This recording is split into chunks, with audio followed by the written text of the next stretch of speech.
Welcome to Let's Talk on Houston City Beat.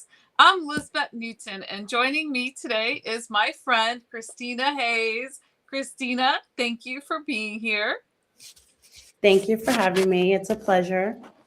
So, one of the things we're going to talk about before we get started is what's going on with the rodeo. I know that you went to the rodeo this past weekend. Is that correct?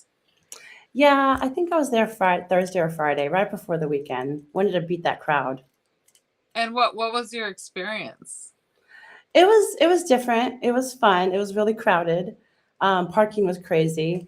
The parking lots were full, so I had to walk a pretty long ways just to get there. But as far as like, I heard there was a lot of stuff going on. What, Saturday? Whenever that was this weekend. Mm-hmm. So I don't know. My experience was very fun, but at the same time, super crowded. Very crowded that I couldn't even like walk half the time. Yeah, So it was yeah. crowded, and crowds are okay, but I don't know. Dresses were a little short, but people are gonna be people. Mm-hmm. So, did you see any? Because the big controversy right now, because we all need a little controversy every single day, is the super short shorts, the very revealing clothing, and it takes the Western wear to a whole new level. What did you see any of that going on? Because I know the last time I went to the rodeo, which was during the cook-off, I actually saw a woman wearing pasties. I mean, she had shorts on that were very short, but she did have full on pasties. And at that point, like, why even bother wearing clothing, you know? Yeah. So I think that's where the controversy is coming from. And that's why some people are calling for a dress code, because the rodeo is typically a time when Houstonians take their families go, and there are kids there, and is that really a place to be dressing like that if you're going to be around a variety of people from different ages? What is your take on that? I think you're absolutely right. When you're in public spaces like that, when there's other families involved, children, and everybody, has a right to be in one spot, you need to take what you look like into consideration. Think about it like if you were in school or at a parent-teacher meeting with a bunch of kids. Would you dress like that? I mean, you have to really think about what you're putting out there. And I think the rodeo should have some sort of dress code because it's getting ridiculous to the point where mothers and fathers and parents are uncomfortable taking their children to those things that Houstonians, like you said, just want to go and enjoy. Yeah, yeah. Which leads us to our next subject. There's a lot of people that go to the rodeo and don't want to hide anything, but mold is always hiding, right? And sometimes mold is hiding right in front of our faces, which is what we're going to talk about today. So tell us about what your experience has been specifically in the areas of mold is hiding to the point where it's showing just enough to the point where it's causing disagreements with people's marriages, and at times has even led to divorce. Yes, I see it every day actually. It's really funny. I come in contact with these customers and clients, whatever you want to call them. I like to say clients, it's more personal. But oftentimes they're a husband and wife, and I go out on these inspections, and it's this, you have a mold issue and everything, but the real thing is like, why do you have a mold issue? So then we get down to the nitty gritty, and you talk about couples getting divorced. It's a real thing, after a mold issue, it can be scary to deal with, especially if you've never dealt with it before. You just think the worst all the time naturally. So it's hard to pinpoint exactly who, but on a daily basis, I can probably tell you there's at least one couple a day, one couple a week who we encounter who is dealing with a mold issue, but the mold turns into a deeper issue when they don't understand how to deal with their mold issue. Yeah. If that Yeah. makes sense. So do you have do you have something that is going over a microphone or something? No. Okay.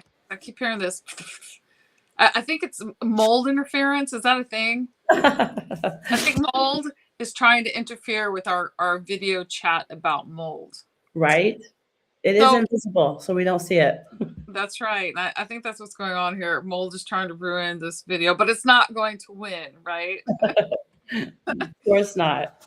So you talk about, I know we've mentioned this before, that a lot of times a disagreement happens because I know I'm a worry wart, right? So if I was married and I would see a little spot on the wall, I would obsess about it until until I drove my partner crazy, especially if that person didn't really care or it wasn't as concerned, and I over worry about things a lot that I shouldn't. But this would be one of the things that I would really obsess over. Like if I go to a restaurant and I see mold on the tiles, the chances of me ever going back there again are slim to none. Yeah, for So sure. how does that work in a dynamic where you go into a house and there's a mold spot, but one of the people that live there just doesn't care or doesn't think it's as big of a deal? So that's where the education comes into, and just explaining to them that sometimes, yeah, you see a spot and it's not bothering you, but your spouse, your husband, your wife, whoever it may be, is more sensitive than you are. And as soon as we just say that right there, well, they may be more sensitive than you are. It's like a light bulb goes off. It's like they didn't even consider, oh, well, we're all different. And so it's really, it's super, it's like, it gives me so much joy when I can help them, because it's like, then they have true empathy for each other. Because it's like before that, it's just kind of like oh, whatever, I don't believe in that. You know, you're crazy. We get that often, is the wife is crazy. And more often there are times I've done a lot of research and the females are a little more sensitive to it. So it's crazy. The data's still out there. We got to do more research, but more likely or not, it's the wives who are suffering more than the husbands. So it's nice when we're able to bring that dynamic together, because we're a husband and wife team going out there helping other husbands and wives understand why they're getting sick. And then it's easier for the husband to be like, oh, okay, I understand now. So it's just basic knowledge, and then being able to convey that knowledge to somebody else too, that maybe some other mold inspectors haven't mastered that skill yet, but couples really need that when they're dealing with mold issues in a home that they want to take care of. And you mentioned sensitivity. What is that? It's not just I am hyper worried about this particular situation. It's more than that. There's actual health symptoms involved. Oh, yes, 100%. We've been dealing a lot with patients that have SEERs, immunity compromised syndromes, and they vary from different types of things. I'm not super in the medical field, but I'm being forced to learn about this because my clients have real medical issues. And when I come in, I have to be able to determine what type of, level of protection they need. So it's interesting because our sensitivities are so different. And I've had it explained to me several different times, but you can probably write a whole article on how our sensitivities are so different. But just think of it as like we're all walking around with a bucket, and your bucket is a different size than mine. So when our bucket gets full of these mold sensitivities, adjectives, allergens, whatever we're exposed to in our environment, it may be more sensitive to me than you because my bucket's full already. So we got to really take a look at the individual and look at their surroundings, their environment, what they're putting into their bodies, and all that stuff can be a factor. So we kind of take these inspections on as like, the home health, and like truly find out what's causing it. And then oftentimes that helps the homeowners, husband and wife, deal with their marriage issues, because it's funny, when you learn how to deal with something in this area, sometimes it translates to another area. So for a quick example, we had a couple and he was worried his insurance rates were going to go sky high because his poor wife kept calling us every month for 2 years. Come check out my house. Come check out my house. I think I have mold again. And so we were able to calm them down and stuff like that, and explain to him, she's just worried and stuff like that. So then later on, she told us, Thank you so much for explaining it to him, because now he's able to help me. Like, it's okay, we do regular checks together, because he knows how important it is to her. So as long as you just foster that empathy and that calmness in them, don't fear, don't scare them, it translates to other areas in their marriage. And I see it over time make them nicer to each other. Yeah, yeah, because you develop you break a pattern. Maybe it's a pattern interrupt, Yeah. right? You're so quick to judge the other person based on a reaction that they have, that seeing interrupting that pattern helps you then interrupt other instances where those patterns come up. Yeah. Yeah, you're Yeah. right. So walk me through, what is a typical you mentioned you go out and do these inspections. What does that look like? So on a normal inspection, say a homeowner is concerned about their air quality, or they see some mold, or they're concerned about moisture, which can lead to mold. They call Neptune Mold Solutions. We answer a few questions. We get them on the schedule, and me and Chris go out there. Or sometimes it's just Chris, depending on how busy we are, and if I want lunch that day. And we go out there. We inspect the whole house. If anybody knows anything about their regular home inspection, they know that can take 4, 5, 6 hours sometimes. Our inspections do not take that long. We're specifically looking for mold and any moisture and any other allergens in the air that you need to be concerned about. And we'll walk you through it, talk to you, tell you what we're seeing. It's kind of like going to the doctor, but for your house. We're going to come and get a little history about your house, ask you if there's been any water intrusion, water damage that we should know about, just a little basic knowledge of the home. And then from that point, we'll decide on what type of testing is going to be done, and we'll agree on everything. And then once we have an action plan in place and we all talk about what needed to be done and what we found and what we recommend, sometimes labs are taken, which are samples. And you can learn more about that on our website. It's very detailed. But lab samples are taken of the air that you're breathing. They're analyzed under a microscope, and then they're measured and quantified and everything like that. And then we're able to send you a report telling you exactly what's in your air, what you're breathing, and how to take care of it, how to remediate it if it gets to that point.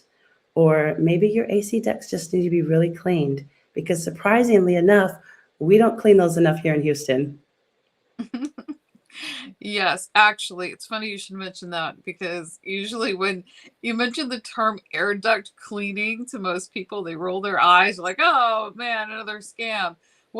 Yeah. What is the connection there? Because I would have to think and this is coming from an uneducated mind about the subject, that if you have mold spores in your house, because let's say there was a damp situation going on, there was moisture, it got in from however it got in, and it creates mold, and these spores go into the air, and of course they come into your air duct system, and that's a perfect place for them to live, right? Oh, 100%. The only thing for mold to grow on in your air duct systems is dust. So dust, dust, dust. Your mom was right. You got to get those white gloves out. So therefore, that's why we recommend to have your ducts cleaned once a year, by a professional, company who's licensed and stuff. And it's really good to get it, if you're concerned about your air quality, get it tested before, because you don't want to disturb all that. What if there's something going on and then you just disturbed it? We come into those situations too sometimes, especially if you haven't had them cleaned in, I would say, 3 or more years. Have it tested first, just so you know what you're dealing with. Okay. Okay. So your recommendation is to have you all or any other company come out and do a test, and then based on the results of that test, if everything looks good, then the next logical step would be to get your air vents cleaned, get that taken care of, and then come back for another round of testing. Yeah, that's a preference for some people. You can go Okay. that route. There's many options we can talk you to. Each case is very specific, like our bodies. Okay. Okay. Perfect. And is there anything else that we missed? Do you recommend that people go through marriage counseling after you're set. You after you all come in and take care of the mold inspection part of it. Yeah. Sometimes counseling is needed before, during, and after. Just, case by case situation. Everyone's evaluated. Yeah. And just That in case anyone has a question about this, you all come in and do the inspection, but you all don't do if a remediation is needed. Do you all do that as well? We do hold both licenses, but we can only work under one. Therefore, if you have a Texas state license for either one of those, you can only do one at a time because it kind of cancels each other out. It's a conflict of interest. You want your testing and consulting company to be separate from your remediation and cleanup company. Okay. We work And hand in hand. We recommend several companies around the Houston area just for that reason. okay. And that was actually my next question. Do you have a list of companies that you recommend? And it looks like you do. Yes, we do. Chris Hayes knows a lot of them. He's trained most. He is the qualified man to tell you who is the best remediation company for your specific job. Okay. All right. Perfect. And is there anything else that we missed that you would like to share with us, Kristina? Do you have a I love success stories. Do you have a success story that you would love to share with us? Actually, one little story that sticks into my mind right now with this client I recently had, and me and Chris were just talking about it earlier today because we were checking on them. I like to check on people after all their stuff's been done just to make sure they're not experiencing anything else, because then we can refer them to other people too, functional doctors, support groups, stuff like that. But there's this couple out north, we leave names out, but let's just call them, I don't know, husband and wife. And she was very, very sick, getting headaches, brain fog, had to stop working, getting dizzy spells, and then all of a sudden started having blurred vision. And so she was going to the doctor after doctor. Finally, she decided, oh my gosh, it's mold toxicity. I know it. So they found a little bit of mold in their bathroom. They went to go try and DIY it, which we come in afterwards and help people fix their DIY issues. And turns out he was spreading black mold all over the house, and it was affecting her in such a negative way. They were on the bridge. They were like on the brink of divorce. She would call and be like, will you tell my husband that he made me sick and like I have to move out because of this? Like it was getting to the point where they were going to move and split. And then finally we explained to him what was going on, and he was like, oh my gosh, I had no idea mold worked that way. Please tell me what to do to make it better for her, this and that. And then she was like, oh, he is nice. He does want to help me get better. Just a little miscommunication, like, so in those certain cases, I feel like that's a nice success story, how we were able to help, a marriage overcome their mold issues. Yeah. That's beautiful. Well, thank you so much, Kristina. And we love the success stories and love to see y'all helping Houstonians out there. And what's the best way to get a hold of y'all? The best way to get a hold of us is just to call the office number at 832-810-MOLD. And you can also go to neptunemoldsolutions.com. Yeah, it's actually neptunemold.com, but Neptune Mold Solutions will probably pull it up too. Oh, okay. Okay, perfect. Yep. Thank you so much. Well, thank you, Kristina, for joining us. And we look forward to having you come on. Let's talk on Houston City Beat again and talk about that mold, whether it's crusty or growing wild like weeds. That's what we like to talk about around here. Yes, we like to say we want to keep the mold out of your marriage. Yeah. And out of your life, whether you're married or not, because Yes. the single people, they don't want mold either. Okay, let's not forget about them. Okay. Yes, of course not. Maybe Chris can come on next time and talk about them. He has a special tips for them. All right. Well, thank you, Kristina, and let's do this again soon.